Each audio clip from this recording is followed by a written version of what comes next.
Hi, this is Dr. Julie Gilbert from Oregon Weight and Wellness, and I am here with Rachel, one of our fabulous certified coaches. Sorry, Rachel. That's okay.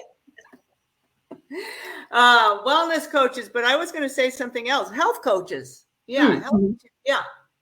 Extraordinary. Actually, I learned a new word this last weekend. Quintessential. Rachel, I am going to say you are the quintessential health coach. Wow. I know. Whatever did I do to deserve that? That's quite the word. Yeah, it's awesome. Yeah. It's a great word. It's a great word. Look it up. It's an awesome word. Anyway, and here we are continuing our conversation about food rules, Michael Pollan's food rules, and it's been fun. I've learned so much about food and how food has changed over time. And actually, we had to go back at least 120 years, more than that maybe, to get before we started processing foods in various ways. Yeah. And our point is that we want to be the processors of our own food, right? Yes, we're going to cook it a little. Of course, we're going to wash it. We're going to chop it up. There's processing there, of course. But we really want our bodies to be the processors of food. So, Rachel, what is it what's the chapter about today? So today we are on chapter 8, and the title is Avoid Food Products That Make Health Claims. Okay. Yeah. Yeah. There are a lot of them out there, aren't there? There are. It's, a lot of splashy packaging, right? You know, buy me. I'm the best, organic, healthy. I'm going to lower your cholesterol. I'm going to do I'm going to be able to make you climb tall buildings and leap in a single bound if you eat me, right? That's right. Because they're competing, right? They're competing for your dollar. Right. They're not actually competing to make the healthiest human. That's not actually their role in life. It's to compete for the dollar. Right. So, and I think I love when he starts off right away. He says, first, the main point that we start off with is that if it's on the package, that means it has a package. So if it's on the package, it has a package. It has a package. So now we're back to chapter 1. If it's in a package, don't eat it. Right. Right. Oh, okay. Yeah. Right. Yeah. Thank you. Yeah. Okay. But I think it's important to realize that you will eat foods from packages. That's our goal, is to avoid packaged food, but that's not really a full reality of our culture. You're going to find yourself eating some things in packages. Just because it's in a package doesn't necessarily mean it's bad for you. That's true. Yeah. Thank you for saying that. Yeah. That's exactly true. And, but just because it's in a package with health claims doesn't necessarily mean it's all that good for you. Exactly. So I've got an example of that right here. Rachel, I wanted to show this. For example, this has a little stamp of approval from our friends at the American Heart Association. Yeah. And you were very diplomatic about this. Rachel, what did you say about that? I don't remember. Okay. No, I think you said something like, just because it has this, it's not always a guarantee that it's the healthiest thing. For example, you'll find the American Heart Association stamp of approval on bottles of canola oil. I mean, and we know that canola oil is just not, it's a processed oil, right? Yeah. It's already damaged. Yeah. And if I put that already damaged oil in my body, it's going to do damage to my body. I think so here it's interesting because the American Heart Association, we might say, oh, that's trustworthy. Whatever they say is good. No, again, it's not necessarily good for you. Right. And they're going to put their label on things that are not bad for your heart necessarily. So, diet foods and snack foods, Coca-Cola, maybe not necessarily heart disease causing or a known heart disease. So therefore, it passes the test of the American Heart Association. Oh, okay. Got it. Okay. But so it could be on a food that's actually really quite good for you, but it also could be on a food that they're just using this label to build your trust in it. But that's that false labeling. It's not actually a heart healthy food. Right. It just may not be known damage to your heart health. Right? It's so confusing. That's true. That's true. It is very confusing. And another label that we see a lot of times is this non-GMO verified label. I kind of like that one, if I'm looking for labels. And another one that I see often, I don't have it right here, but that's in the same lines as you were talking, is the organic label. If it's, do you have that right there? I think I do. Hold on. Oh, no, I had it on a different thing downstairs. No, not in the product. I don't have it on it. I probably could run and get one real quick. If you want to talk amongst yourselves, I'll go get it. Okay. I'll be right back. You go get an organic label. Yeah. So we're talking about labels that are stamped on the package, and they're really cluttering up the packaging these days to try to really convince you of what's good for you. Is it non-GMO? Is it organic? Is it good for your heart? Is it low trans fats? We talked last week that they've renegotiated with the FDA about what is actually a trans fat. So packages can have the word hydrogenated oil. And if you're not aware, that's actually trans fats. But it may not say partially hydrogenated, oils. Right. So think that it's okay. So so you found something with the Right. So here's that organic label. And a lot of times we think that, it's organic, it has to be good for us. Right. Well, again, not necessarily true. Right. Because you can take a lot of organic materials and put them into a food that's not done well then and not healthy. Right. Yeah. Yeah. And you can still process, if it starts out organic, you can still process that and strip it of the nutrients that make it healthy.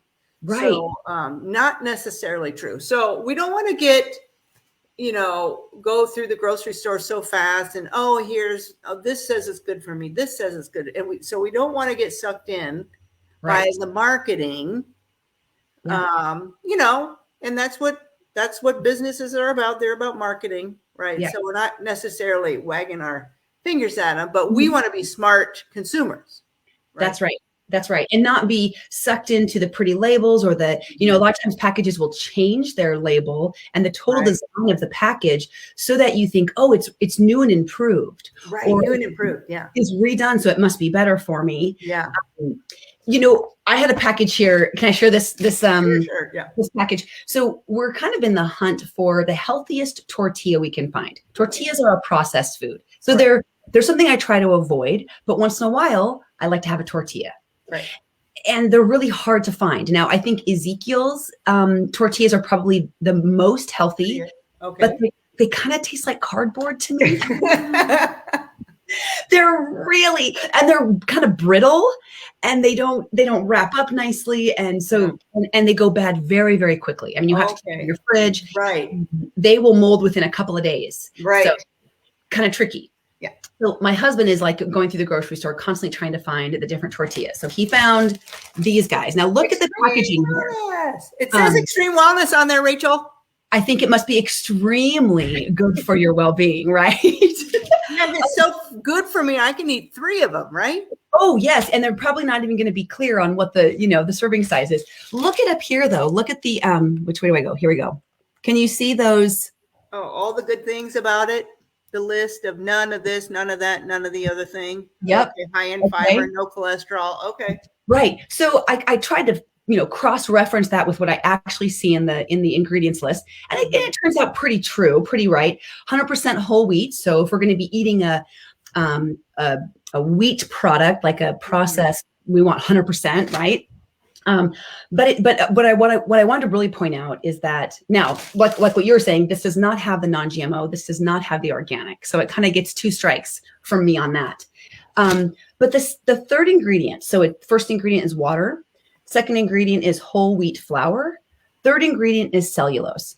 And I did a little research on the cellulose. Oh, Sarah says what? I've been buying the 7 sprouted whole 7 grain wrap. Yeah. I wonder if she can tell us where she finds that, because I'm curious. Yeah. Where she finds that one. So the cellulose, though, on this package, I did a little research on cellulose. cellulose is just a plant fiber, right? An insoluble plant fiber. Right. Yeah. It's the cell wall of the plant. That's right. So when you're eating something like a celery stick, it's the part of the celery that you can't digest. Right. You don't get any nutritional value, meaning there's no carbohydrates, protein, fat, calories, sugar. There's nothing in it. It just goes right through you. Right. It's beneficial because it's fiber and it helps us with that digestion. But we're not getting any nutrients from it. So that kind of seems fine, right? That's okay. That's good. All right. We're pulling insoluble fiber from all these different vegetables. Right. But where it gets tricky, I looked up cellulose and where most processed products get cellulose. And apparently the wood industry is very involved in our food making because they take sawdust and they sell it to the manufacturers. And that's the cellulose, which is a binder, a fiber. So that's how I can get this. These are low carb. These are considered low carb tortillas. Okay. They're really promoted all that cellulose from tree bark. Is that what you're saying? Well, we don't know. That's the thing. Okay. We know it has cellulose. I know that the dietary fiber is 6 grams and it all comes from insoluble fiber. Okay. So where did they get the insoluble fiber? Right. Is it bad that I'm eating sawdust fiber? I don't know. but the fact is it says cellulose. That's not in and of itself bad for you. It's fibers. That's technically good for you. But from where? Right. Yeah. And we need both. We need both insoluble and soluble to do the job that we need fiber to do.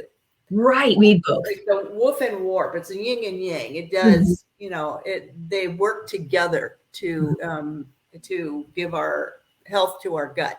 Right. That's right. That's right. I was going to say something else about that.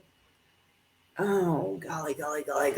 So that's so interesting, because people say that when they eat these high fiber things, they taste like, wood chips. And maybe there's a reason for that. Let me show you this. This is really interesting. I just now saw this at the top of the packaging. Oh, I know. Can you read this? It says, healthy lifestyle. Oh, really? That's lofty. Is that kind of making me feel good about buying the product, or I eat this and I have, maybe similar to the marketing, dare I say, like on some of the cigarettes that we used to market, Yes, where you can have this awesome cowboy rancher lifestyle. If you smoke these cigarettes, or you're going to be so classy and old timey, movie star. If you, but truly, what right do they have to say on a package, healthy lifestyle? Interesting. If I eat your tortillas, I'm healthy. I'm good. That's it. Healthy lifestyle. Well, I wanted to point out the absolute best tortilla ever made. I have to say. Is by my son. So we decided to make our own tortillas, Rachel. Okay, tell me about this. This is awesome. Yeah. And so we bought Bob's Red Mill flour, and it's we bought ivory wheat. I don't think Bob's carries ivory wheat anymore, but it was like for 24. So it's whole grain, and for a fourth of a cup, it had 9 grams of fiber in a fourth of a cup, which was amazing. And so all we did was in the little the KitchenAid that we have with our dough hook, right? I had the water. Well, my son. So I taught my son how to do this, and he is now quintessential tortilla maker. Quintessential. So it's water and flour and a little bit of. We use avocado oil. Okay. Just a little bit, not too much. And you knead it so it's nice and stretchy. And then we put it through our tortilla press and roll it out. And then just a little bit in the pan in an iron skillet, hot iron. And it is actually delicious. And I know it has 3 ingredients, Rachel. Right. 3. And I know that one's whole grain, and I know where the fiber is from that whole grain. Yes. And and so that's the thing. Yeah. Yeah, because I know that these are going to last on my counter for days and weeks. They're Right. full of preservatives. I know, I see the list. At the end of the list, it's all the preservatives. Right. So it shouldn't last that long on my counter. If it's real whole food, it wouldn't. Right. Right. So Yeah. what's a tortilla roller though? What's that? A tortilla? Oh, well, we have a press, and then, just like there's our rollers for pasta, there are rollers for tortillas, and it just flattens it out nice and flat and smooth. And, they're not always perfectly round, but that's the fun of it. I mean, it's a little bit misshapen, but that makes it fun. And so, we make tortillas, not all the time, but maybe once a month, and really enjoy it. So 3 ingredients. It doesn't take time at all. Sometimes we get to thinking, oh, I can't do this, I don't have enough time. But when we really break it down, it really doesn't, 3 ingredients, a little bit of the KitchenAid, rolling it. It's really not super work intensive, and it's fun. So, right. And you're gonna feel better about it too. Yeah, you feel good about eating it. Yeah. That's right. All right. Well, thanks everyone. Thanks Donna and Sarah for chiming in here. And there are some better tortilla alternatives out there. But we wanted to point out today that just because the label says I'm great for you, doesn't necessarily mean that. So be careful about and really look at your food packages. And as Rachel pointed out, maybe go to the ingredient list, kind of ignore everything that's on the front and then go to the ingredient list. And that's really where you're going to get your information about the food that's in there. So, all right. Well, this has been a great discussion, Rachel, and look forward to more. And everyone have a great and healthy rest of your day, making food choices that will nourish your body and keep you well. Okay. Bye guys. See you next week. Bye-bye. Bye.